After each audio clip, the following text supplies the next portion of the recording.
Hello दोस्तों, नमस्कार। उम्मीद करते हैं आप लोग क्लास में मेरे दोस्त जुड़ गए होंगे और अपने इस क्लास में आप लोगों का एक बार फिर से वेलकम करते हैं। सिलेक्शन सीरीज 1.0 इंग्लिश ग्रामर का न्यू बैच है। तो आप सभी लोग क्लास में जुड़ गए होंगे और अपने दोस्तों तक इस क्लास को शेयर किया होगा। तो जैसे कि पिछली क्लास लास्ट में हमने कल डिस्कस किया था आपका कंजक्शन टॉपिक, वहाँ पे कंजक्शन वर्ड बताया था किस तरीके से सेंटेंस में आप लोग आइडेंटिफाई करते हैं मेरे दोस्त। तो आज हम पढ़ने वाले हैं, आज की क्लास में हम सेंटेंस में एडवर्ब वर्ड को कैसे आइडेंटिफाई करेंगे, प्रीपोजिशन वर्ड को कैसे आइडेंटिफाई करेंगे, वर्ब जानेंगे, हेल्पिंग वर्ब और मेन वर्ब क्या होती हैं। इसके बारे में आज हम आज की क्लास में चर्चा आप लोगों से मेरे दोस्त करने वाले हैं। तो ज़्यादा टाइम आप लोगों का मैं यहाँ पे खराब नहीं करना चाहता हूँ और क्लास को क्या करना चाहता हूँ, यहाँ पे स्टार्ट करने वाले हैं। तो आप लोग क्लास को शेयर कर दिए होंगे। अब यहाँ पे देखते हैं, आपको एक शब्द मेरे दोस्त दिख रहा होगा, एडवर्ब। क्या दिख रहा है? एडवर्ब। अब ये एडवर्ब है क्या? आपके मन में चल रहा होगा, सर एडवर्ब ये है क्या? तो एक एडवर्ब का ऐसा वर्ड जो इंफॉर्मेशन आपको किसकी दे? वर्ब की इंफॉर्मेशन देने वाला वर्ड इज कॉल्ड क्या होगा मेरे दोस्त? एडवर्ब।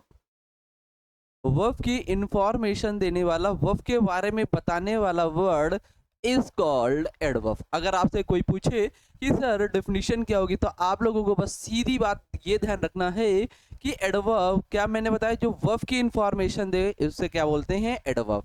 इतनी सी बात आप लोगों को मेरे दोस्त ध्यान देना है, ठीक? ये बात आपकी क्लियर हुई। और यहाँ पे जैसे कि देख सकते हैं, डेफिनेशन आपकी लिखी हुई है, any word which gives information of verb is called adverb. जो अभी मैंने आपको बताया वही डेफिनेशन यहाँ पे आपके सामने लिखी हुई है। अगर आप लिखना चाहते हो तो लिख लेंगे, नहीं तो ये पीडीएफ आपको सेम टू सेम आपकी वेबसाइट द एग्जाम्स अड्डा डॉट इन सर्च करेंगे, वहाँ पे आपको ये मिल जाएगी, ठीक? अब इसके बाद एग्जाम्पल के थ्रू यहाँ पे समझ लेते हैं कैसे सेंटेंस में आपको एडवर्ब को आइडेंटिफाई करना आना चाहिए मेरे दोस्त, ठीक? तो यहाँ पे लिखा रामू वर्क्स ऑनेस्टली। अब रामू ने काम किया, कैसा काम किया? ऑनेस्टली। तो मतलब वर्ब की इंफॉर्मेशन दे रहा ऑनेस्टली, तो यहाँ पे ऑनेस्टली वर्ड क्या हुआ मेरे दोस्त? एडवर्ब। ऐसे आइडेंटिफाई वर्ब को इंफॉर्मेशन देगा एडवर्ब। मैंने कहा गोलू ड्राइव स्लोली। अब गोलू ड्राइव कर रहा है, गोलू जो है वो ड्राइव कर रहा है कार को, किसी भी, ठीक है, कार को ड्राइव कर रहा है। ड्राइव की इंफॉर्मेशन कैसे ड्राइव कर रहा है? स्लोली, मतलब धीरे चल रहा है। तो यहाँ पे स्लोली वर्ड क्या हुआ? एडवर्ब। इसी तरीके से आपके ये तीनों एग्जांपल सेम टू सेम ऐसे ही वर्ड में आप आइडेंटिफाई कर सकते हैं सेंटेंस में एडवर्ब को। तो देख सकते हैं फटाक से, यहाँ पे आप लोगों को बताना है थर्ड नंबर एग्जांपल में एडवर्ब क्या है। तो यहाँ पे आप लोगों का कमेंट बॉक्स में आ रहा है केयरलेसली सर होगा। इसके बाद यहाँ पे फोर्थ नंबर पे आप लोगों का आ रहा है वेल होगा। इसके बाद यहाँ पे भी बता सकते हैं एडवर्ब आपका क्या है। यहाँ पे as the boy came, came boy जो आया हुआ है कैसा है? मतलब लेट आया हुआ है, तो लेट यहाँ पे वर्ड क्या हुआ? एडवर्ब हुआ। तो ऐसे आप लोगों को आइडेंटिफाई करना है सेंटेंस में एडवर्ब वर्ड को। और एडवर्ब वो वर्ड होता है जो इंफॉर्मेशन किसकी दे? वर्ब के बारे में बताए, ठीक? तो ये बात मेरे दोस्त आपका एडवर्ब यहाँ पे कंप्लीट हुआ। अभी तो बस थोड़ा सा बेसिक आपको पार्ट ऑफ स्पीच में बस हर एक वर्ड बता रहे हैं सेंटेंस में कैसे आप आइडेंटिफाई करेंगे। इसके बाद जब चैप्टर अलग से स्टार्ट होगा, जैसे एडवर्ब चैप्टर स्टार्ट करेंगे, तो फुल डिटेल वहाँ पे पढ़ेंगे। Adverb of manner, adverb of time word क्या होते हैं, वहाँ पे एक एक पॉइंट पे हम बात करते हुए चलेंगे, ठीक है? तो ये आपका मेरे दोस्त एडवर्ब यहाँ पे कंप्लीट हुआ। इसके बाद आता है नेक्स्ट आपका पार्ट ऑफ स्पीच का वर्ब। अभी आपने देखा एडवर्ब, अब यहाँ पे आप लोगों को मेरे साथ देखना है वर्ब। तो वर्ब क्या होता है? वर्ब जो भी आप काम करते हैं, मतलब डूइंग एक्शन वर्ब, जो आप काम करते हैं तो उसे क्या बोलते हैं? वर्ब। मतलब जो एक्शन करते हैं आप, एक्शन इज कॉल्ड क्या होगा मेरे दोस्त? वर्ब। तो यहाँ पे एक डेफिनेशन लिखी हुई है आपके सामने, any word which shows action और स्टेट। ऐसे वर्ड जो एक्शन को शो करें और स्टेट को बताएं, उसे क्या बोलते हैं मेरे दोस्त? Is called verb. मतलब क्रिया, क्या बोलते हैं? क्रिया बोलते हैं। इतनी बात समझ में आई मेरे दोस्त? वर्ब किसे कहते हैं पता हो गया आप लोगों को मेरे दोस्त। अगर आपसे कोई पूछेगा जनरली, तो आप लोग बता पाएंगे कि ऐसे वर्ड जो एक्शन और स्टेट बताते हो उसे क्या कहते हैं मेरे दोस्त? वर्ब बोलते हैं। ऐसे आप लोगों को बताना है अगर आपसे कोई मेरे दोस्त पूछे, ठीक? ये बात आपकी क्लियर हुई। अब देखते हैं एग्जाम्पल यहाँ पे, आई स्लैप्ड हिम। आई ने थप्पड़ मारने का काम किया। तो आई स्लैप्ड, यहाँ पे स्लैप्ड क्या हुआ? थप्पड़ मार रहा है। तो यहाँ पे स्लैप्ड वर्ड क्या हुआ? वर्ब। ऐसे आइडेंटिफाई करते हैं सेंटेंस में वर्ब को। और जब सेंटेंस बनाते हैं तो सब्जेक्ट और वर्ब और ऑब्जेक्ट की रिक्वायरमेंट होती है। तो सब्जेक्ट के बाद तुरंत वर्ड जो आएगा वो क्या होगा, वर्ब आपको मिल रहा है यहाँ पे, जैसे कि देख रहे हैं मैंने कहा आई लव यू। आई जो है वो लव करता है, तो यहाँ पे लव क्या हुआ, verb. I belong to Bulandshahr. I belong करता है कहाँ से, बुलंदशहर से, तो बिलोंग यहाँ पे क्या हुआ, वर्ब हुआ। लेकिन इसमें भी दो कैटेगरी की वर्ब होती हैं, एक एक्शन वर्ब और एक नॉन एक्शन वर्ब। जो नॉन एक्शन वर्ब होती है वो स्टेट अवस्था बताती हैं, और जो एक्शन वर्ब होती है, जैसे आप राइट लिख रहे हैं, जैसे आप टीचिंग पढ़ा रहे हैं तो मतलब आप एक्शन कर रहे हैं, जैसे आप प्ले प्ले मतलब खेल रहे हैं तो एक्शन कर रहे हैं। तो ये सारी वर्ब जो होंगी एक्शन वर्ब होंगी। इसके बाद यहाँ पे जैसे कि देख सकते हैं आई लव, अब यहाँ पे लव है, लव कैसा वर्ड है, यहाँ पे नॉन एक्शन वर्ब है, तो स्टेट बता रहा है मैं तुमसे प्यार करता हूँ, स्टेट बता रहा है, तो लव यहाँ पे स्टेटिव वर्ब हुआ। बिलोंग, यहाँ पे बिलोंग कोई एक्शन नहीं कर रहा, वो बता रहा मैं बिलोंग करता हूँ कहाँ से, बुलंदशहर से बिलोंग कर रहा।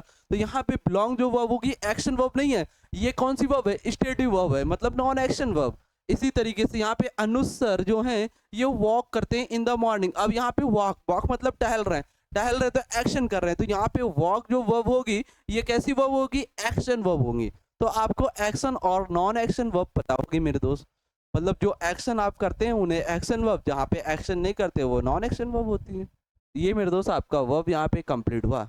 चलते हैं नेक्स्ट स्लाइड पे बात करते हैं। यहीं पे देख सकते हैं थोड़ा सा नोट पॉइंट है वर्ब से, और बिल्कुल ज़बरदस्त ये नोट पॉइंट आपके लिए है।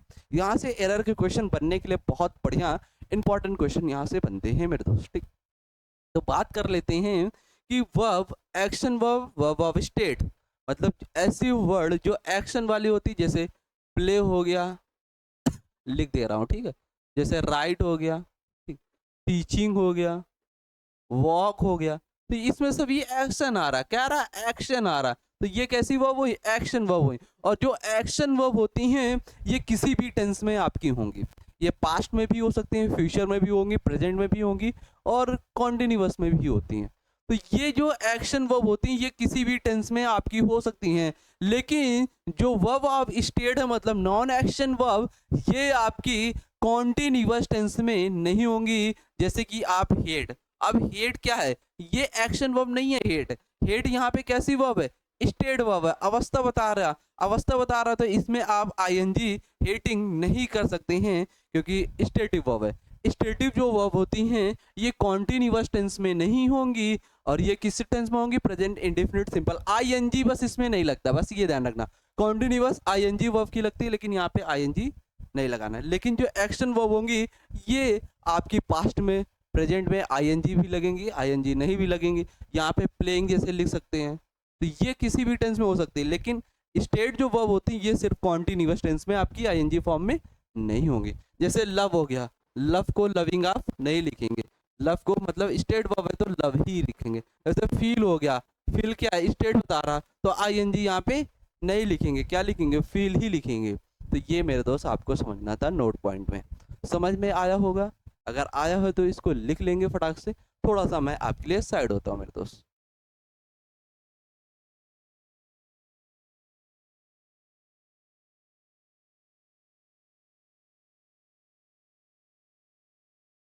और उम्मीद के साथ आप लोगों ने मेरे दोस्त लिख लिया होगा, ठीक है।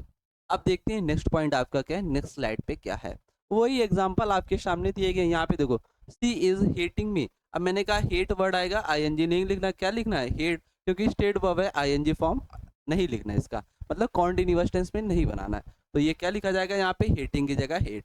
इसी तरीके से सेकेंड एग्जाम्पल, लविंग के यहाँ पे लिखा हुआ है, तो क्या लिखोगे, यहाँ पे लव लिखोगे, क्योंकि स्टेट वर्ब है, और स्टेट वर्ब जो होती है उसमें आईएनजी नहीं लगाते हैं। अभी मैं आपको बता कर आया हूँ जस्ट पॉइंट। इसी तरीके से आप यहाँ पे देख सकते हैं। अब यहाँ पे आई एम टीचिंग, टीच क्या है, एक्शन वर्ब है, एक्शन वर्ब है तो आईएनजी किसी भी टेंस में कर सकते हैं, तो यहाँ पे ये टीचिंग वर्ड सही है। तो ये एग्जाम्पल की सहायता से मेरे दोस्त आपको समझ में आया होगा कॉन्सेप्ट, और जबरदस्त मेरे दोस्त आपको क्लियर हो गया होगा। अगर क्लियर हो गया तो एक थम्स अप और लाइक फटाक से मेरे दोस्त कमेंट बॉक्स में बरसा देंगे गोली की तरीके से, ठीक है। इसके बाद चलते हैं नेक्स्ट, यहाँ पे देखते हैं नेक्स्ट आपका आता है यहाँ पे। अब इसके बाद सेंटेंस में आपको वर्ब आ गया, वर्ब दो टाइप की, एक्शन वर्ब और नॉन एक्शन वर्ब कंप्लीट हुआ। अब यहाँ पे जानेंगे जो वर्ब हैं इसमें भी आपकी एक मेन वर्ब होती है और हेल्पिंग वर्ब। हेल्पिंग वर्ब जिसे बोलते हैं एलेक्सरी वर्ब, ठीक है। तो यहाँ पे डिफरेंस बिटवीन हेल्पिंग वर्ब और मेन वर्ब के बारे में जानेंगे। तो हेल्पिंग वर्ब आपकी क्या होती हैं? तो हेल्पिंग वर्ब यहाँ पे जैसे कि दे सकते हैं, इज हो गया, एम हो गया, आर हो गया, डू हो गया, डज हो गया, ठीक है, वाज और वर, ये सब क्या होती हैं? हैज हो गया, हैव, हेल्पिंग वर्ब है। तो जो हेल्पिंग वर्ब है, तो ये क्या करते हैं? A helping verb does not give meaning. जो सेंटेंस में हेल्पिंग वर्ब यूज होती हैं, ये मीनिंग नहीं देती हैं, ठीक है। एक पॉइंट, पहला पॉइंट आपका ये हुआ हेल्पिंग वर्ब का। इसके बाद डिफरेंस मैं बता रहा हूँ हेल्पिंग वर्ब और मेन वर्ब के बारे में, ठीक है। तो आप पहले हेल्पिंग वर्ब के बारे में जान लेते हैं। फिर सेकंड पॉइंट कहता है a helping verb does not use without the main verb. जब भी आपकी सेंटेंस में हेल्पिंग वर्ब होंगी, तो वो बिना मेन वर्ब के लिए नहीं आएंगी।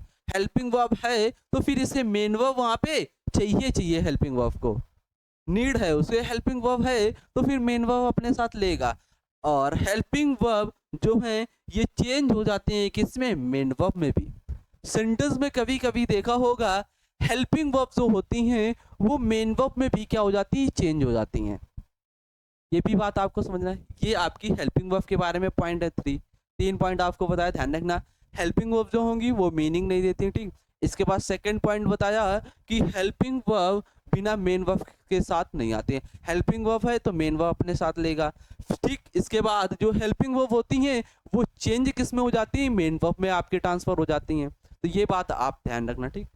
अब देख लेते हैं यहाँ पे मेन वर्ब। अभी फिर से रिपीट करेंगे यहाँ पे, जैसे कि यहाँ पे देख रहे हैं मेन वर्ब। अब मेन वर्ब आपके मेरे दोस्त क्या है? अभी मैंने हेल्पिंग वर्ब के बारे में आपको बताया 3 पॉइंट।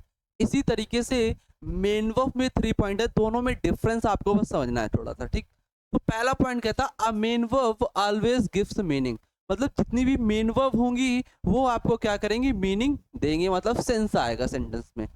इसके बाद सेकंड पॉइंट कहता है मेन वर्ब का अ main verb can be used without a helping verb. अभी देखा, जो हेल्पिंग वर्ब है वो बिना मेन वर्ब के साथ नहीं यूज हो सकती हैं।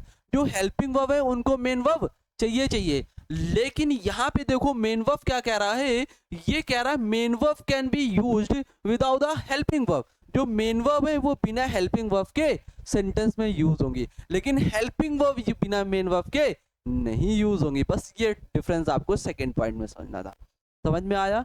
ना समझ में आया तो एक बार फिर से मैं रिकॉल करता हूँ, बिल्कुल पेटे पैक होकर समझना। मैंने कहा जो हेल्पिंग वर्ब है वो बिना मेन वर्ब के नहीं यूज होती हैं, ठीक। और जो मेन वर्ब है ये बिना हेल्पिंग वर्ब के यूज हो जाती हैं। बस इतना समझना था, समझ में आ गया होगा। पॉइंट मेरे दोस्त ये क्लियर हुआ होगा सेकंड नंबर। अब इसके बाद थर्ड पॉइंट क्या कहता है मेन वर्ब का?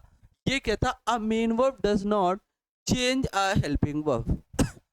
थर्ड पॉइंट ये कह रहा है जो मेन वर्ब है ये हेल्पिंग वर्ब में चेंज नहीं होती हैं, लेकिन जो हेल्पिंग वर्ब है is, am, are, do, does, have, has, ये मेन वर्ब में क्या होती है? चेंज हो जाती हैं। लेकिन मेन वर्ब हेल्पिंग वर्ब में नहीं चेंज हो जाती हैं।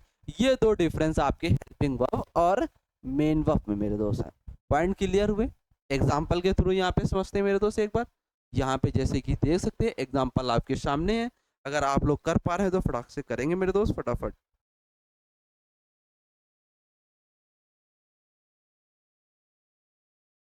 आप लोग करें थोड़ा सा, जस्ट वेट। तो ये आपको मेरे दोस्त एग्जाम्पल आ रहे होंगे समझ में कि यहाँ पे सेंटेंस में आपको आइडेंटिफाई करना है कि मेन वर्ब और हेल्पिंग वर्ब क्या है। फटाफट आइडेंटिफाई करेंगे मेरे साथ मिलकर, आप लोगों को देखना। पहला example Ankit. Ankit gives water to the plants every day. अब यहाँ पे गिफ्ट क्या है? ये हेल्पिंग वर्ब नहीं है। हेल्पिंग वर्ब क्या होते हैं? डू या डज। तो यहाँ पे गिफ्ट क्या है? Main verb. क्या है? गिफ्ट मेन वर्ब है। तो इस तरीके से आपको मेन वर्ब और हेल्पिंग वर्ब सेंटेंस में आइडेंटिफाई करना। इसी तरीके से देखो माई हस्बैंड हेल्प। अब यहाँ पे do, does, is, am, are नहीं आया, तो मतलब हेल्प यहाँ पे क्या है? मेन वर्ब है। तो ये इस तरीके से यहाँ पे देखो टू माई वर्क। अब यहाँ पे डू क्या मैंने बताया? Helping verb. लेकिन कहा था कि जो हेल्पिंग वर्ब होंगी वो मेन वर्ब में ट्रांसफर हो जाती हैं। तो यहाँ पे जो डू है ये मेरे दोस्त देखो किस में ट्रांसफर हुआ है? मेन वर्ब में। यहाँ पे थोड़ा सा देखना, आई डू माई वर्क। अब यहाँ पे माई क्या? पॉजेसिव एडजेक्टिव मैंने बताया हुआ था। पॉजेसिव एडजेक्टिव अपने बाद तुरंत क्या लेता है? नाउन लेता है। और ये जो नाउन बनेगा ये कैसा बनेगा? ऑब्जेक्टिव केस में। क्यों? क्योंकि यहाँ पे डू क्या है? मेन वर्ब में यूज हुआ है, ना कि हेल्पिंग वर्ब में। तो यहाँ पे अगर ये हेल्पिंग वर्ब होता तो इसके साथ प्ले वगैरह लिखा होता या फिर राइट लिखा होता, तो ये सारी लिखी चीजें यहाँ पे आपको मिलती सेंटेंस में, लेकिन नहीं है। तो टू यहाँ पे हेल्पिंग वर्ब ना होकर क्या है, मेन वर्ब मेरे दोस्त है। और यहाँ पे माई वर्ब क्या है, ये नाउन वर्क है, और जो माई है ये पॉजेसिव एडजेक्टिव का प्रोनाउन वर्ड है, और ये अपने साथ क्या करता है, नाउन मेरे दोस्त लेता है। तो ये बात आपको समझ में आई होगी, ठीक। अब इसके बाद यहाँ पे देखो, सी डिड नॉट गो, थोड़ा सा रफ करते हैं, एक जस्ट मिनट वेट करना, बस ये। अब देखो यहाँ पे क्या लिखा, she did not go the market yesterday. अब यहाँ पे सी के बाद डिड है, फिर नॉट लगा हुआ है, फिर गो। अब यहाँ पे डिड क्या है, ना तो मेन वर्ब है। अब यहाँ पे डिड क्या है, हेल्पिंग वर्ब, क्योंकि इसके साथ डिड के साथ एक मेन वर्ब गो दिया गया है, तो हेल्पिंग वर्ब आएगा तो मेन वर्ब लेगा, लेकिन हेल्पिंग वर्ब जो होती है वो मेन वर्ब में ट्रांसफर हो जाती हैं। बात ये आपको समझना है, ठीक। सी डिड ऑल द वर्क। अब यहाँ पे डिड देखो किस में है, मेन वर्ब में है। आई एम हैप्पी, एम यहाँ पे क्या है, मेन वर्ब है। आई एम टीचिंग, अब यहाँ पे एम क्या है, हेल्पिंग वर्ब है। ऐसे सेंटेंस में मेन वर्ब और हेल्पिंग वर्ब आप लोगों को आइडेंटिफाई मेरे दोस्त करना आना चाहिए। तो ये सारी बातें आपको क्लियर हुई होंगी जबरदस्त तरीके से। बात समझ में आए तो एक थम्स अप और लाइक मेरे दोस्त मारेंगे। थोड़े से फैन चल रहा था ना, तो बाल जो है ना उड़ रहे हैं, इनको सही करना पड़ेगा थोड़ा सा कल से। चलते हैं नेक्स्ट पॉइंट पे बात करते हैं। नेक्स्ट पॉइंट में एग्जांपल ये आपके लिए मेरे दोस्त HW होमवर्क में है, और आपको यही PDF सेम टू सेम मेरी वेबसाइट है theexams.in, वहाँ पे आप सर्च करेंगे अपने गूगल या क्रोम पे, तो वहाँ पे आपको ये PDF वगैरह सारा कुछ अपडेट हुआ, डेली वहाँ पे अपडेट होती है वेबसाइट, ठीक। तो ये एग्जांपल आपको बताना है कमेंट बॉक्स में, सर इसमें से इस सेंटेंस में हेल्पिंग वर्ब मेन वर्ब क्या है, इसमें हेल्पिंग वर्ब मेन वर्ब क्या है इस सेंटेंस में। तो ऐसे आपको 1 2 3 4 5 6 क्वेश्चन है, और 6 क्वेश्चन का जवाब आपको मेरे दोस्त कमेंट सेक्शन बॉक्स में देना है, ठीक। इतना आपको होमवर्क करना है, फटाक से इसको नोट करें या स्क्रीनशॉट फटाक से ले ले मेरे दोस्त। स्क्रीनशॉट लेंगे तो आसानी होगी, फटाक से मारेंगे तो 3 उंगली ऐसे करेंगे स्क्रीनशॉट आ जाएगी, ठीक। और स्क्रीनशॉट आप लोग ले लिए होंगे। चलते हैं नेक्स्ट बात करते हैं। नेक्स्ट आता है आपका प्रीपोजिशन। क्या आता है, प्रीपोजिशन। अब यहाँ पे प्रीपोजिशन के बारे में पढ़ेंगे, सेंटेंस में कैसे आप प्रीपोजिशन को आइडेंटिफाई करेंगे, ठीक। तो पहले तो प्रीपोजिशन के बारे में थोड़ा सा बेसिक जानेंगे। प्रीपोजिशन, प्री मतलब पहले, पोजीशन, प्रीपोजिशन की पोजीशन कहाँ पे होती है, प्रीपोजिशन की जो पोजीशन होगी वो नाउन या प्रोनाउन के पहले।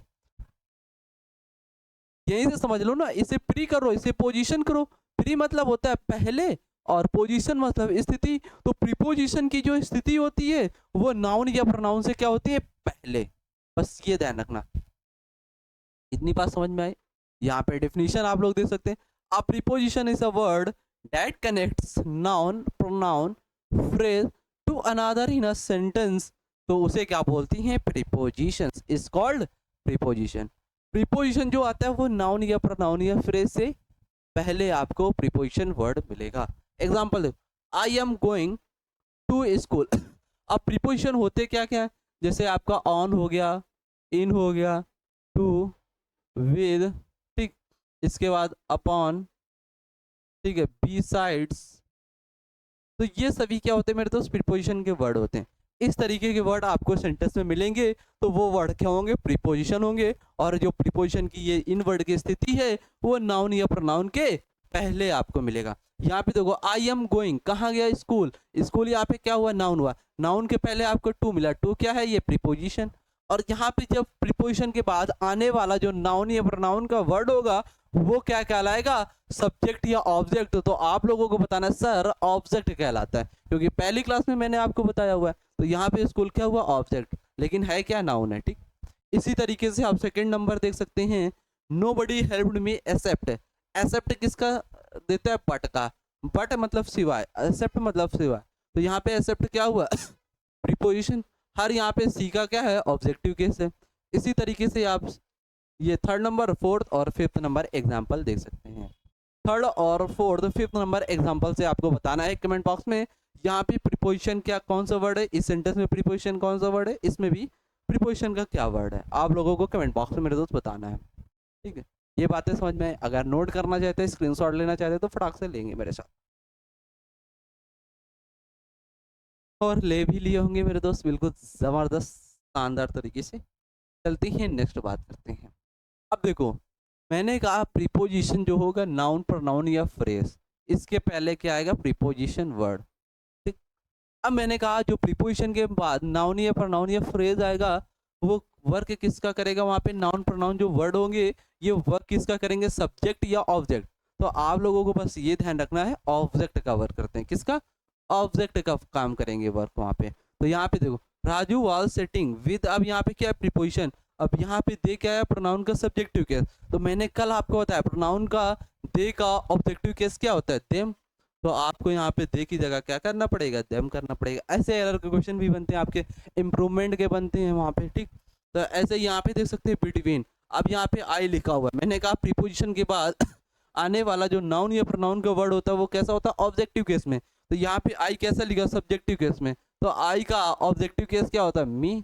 बताया हुआ है मैंने कल की क्लास में आपको प्रोनाउन वाले में, सब्जेक्टिव, ऑब्जेक्टिव और उसके पॉजिटिव एडजेक्टिव वर्ड आपको बताया हुआ है। तो इस तरीके से आपके क्वेश्चन एरर के बनते हैं, और ये प्रीपोजिशन के एरर के क्वेश्चन शानदार इम्प्रूवमेंट के भी बनते हैं। ध्यान रखना आप लोगों को, ठीक? चलते हैं नेक्स्ट यहाँ पे बात करते हैं। आज की क्लास अपनी यहीं तक मेरे दोस्त रहने वाली है।